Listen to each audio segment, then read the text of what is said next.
U.S. Bureau of Refugees, Freedmen and Abandoned Land, most know it as the Freedmen's Bureau. This is an act passed March 3rd, 1865 to help former black slaves and poor whites from the South that were in suffrage due to the Civil War. The Freedmen's Bureau helped aid these people. It was intended to help provide food, housing, and medical aid. It not only provided the basic aid for living, but this act began to establish school and offer legal assistance. This act was intended as a temporary agency to last the duration of the war. The Bureau was placed under the authority of the War Department. The majority of its original employees were Civil War soldiers. Clearly, were in favor to keep this act of Congress going and to be successful. Later, the Freedmen's Bureau attempted to settle former slaves that were held in Confederate lands to be confiscated from their owners or slaves that were abandoned during this war, to be set free. This unfortunately did not succeed due to the shortage of funds and personnel along with politics of race and Reconstruction. In 1872, the Bureau was then shut down because Congress began to feel pressure coming from the rich white Southerners.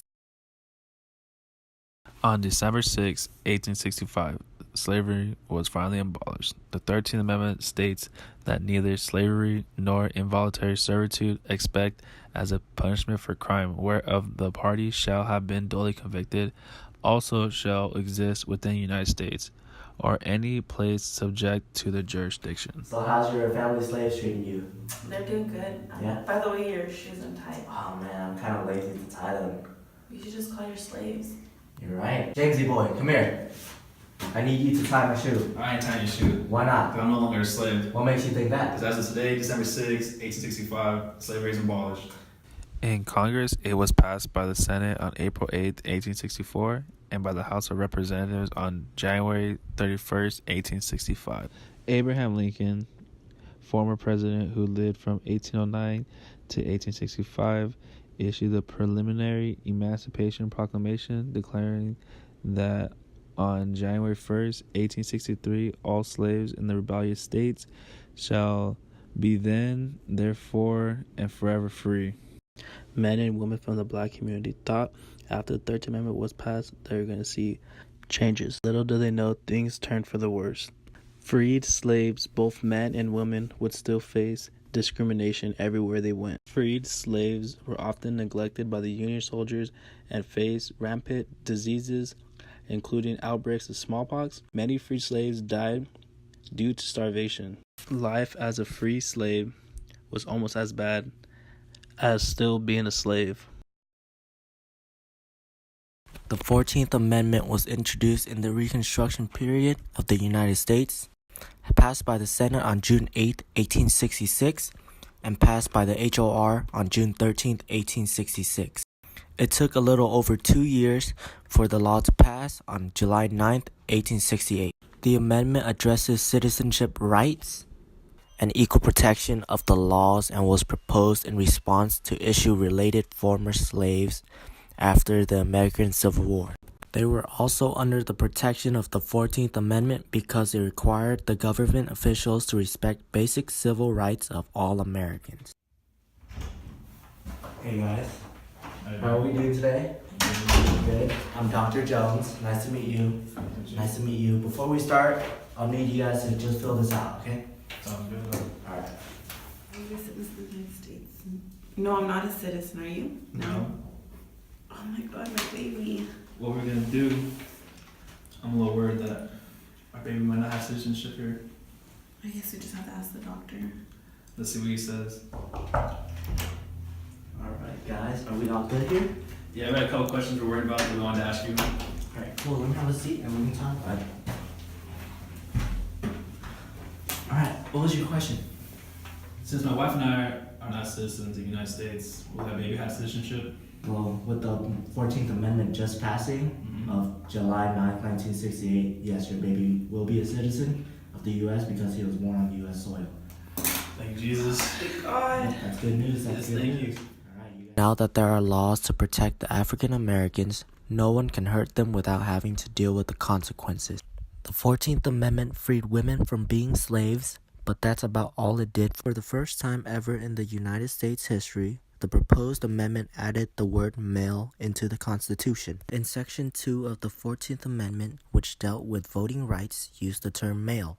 This outraged women's rights advocates, especially those who were promoting women's suffrage and granting of the vote to women.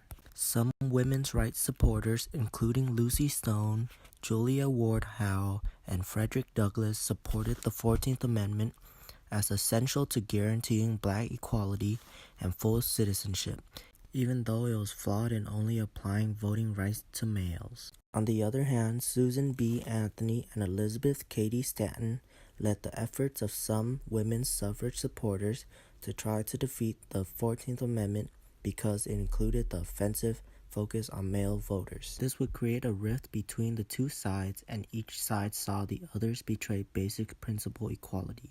Supporters of the 14th Amendment saw the opponents as betraying efforts for racial equality, and the opponents saw the supporters as betraying efforts for equality of sexes. Stone and Howe founded the American Women's Suffrage Association and a paper, the Women's Journal, while Anthony and Stanton founded the National Women's Suffrage Association and began publishing The Revolution. This rift would be healed, but not until the late years of the 19th century, and the two organizations merged into the National American Women's Suffrage Association. The 15th Amendment states that the right of citizens of the United States to vote shall not be denied or abridged by the United States or by any state on account of race, color, or previous condition of servitude. Servitude is the state of being a slave or completely subject to someone more powerful. The 15th Amendment was passed by Congress on February 26, 1869, and ratified February 3, 1870.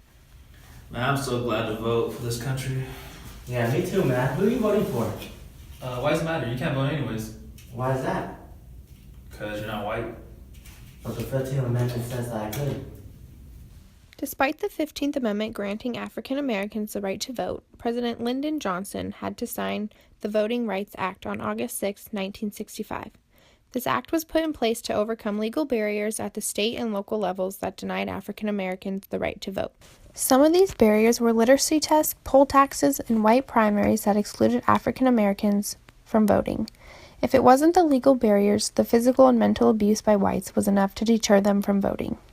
Once the Voting Rights Act was passed, it was easier for African Americans to exercise their right to vote.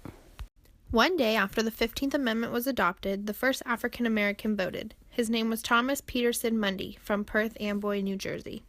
This was a great accomplishment because African Americans had never been able to vote before. Thomas voted on March 31, 1870, to revise the charter in Amboy, New Jersey. In 1884, he was given a medallion for being the first colored voter in the U.S. under the 15th Amendment. The 15th Amendment was put in place so men could vote, but nothing changed for the women. Many women were against this amendment because the word male was used. Realizing this left them out, they began focusing more on women's suffrage. It should not be just men who get the right to vote.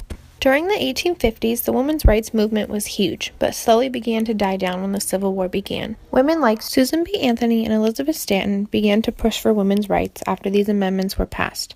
They devoted all of their time fighting for what they believed was fair: equal pay for equal work, education for women, and divorce laws. It wasn't until August 18, 1920, when the 19th Amendment was ratified, that women gained the right to vote. It took over 70 years for women to come together and gain this right to vote. Without the Reconstruction period and these amendments passing, the United States would be a very different place today. We came one step closer to equality by passing the 13th, 14th, and 15th Amendments.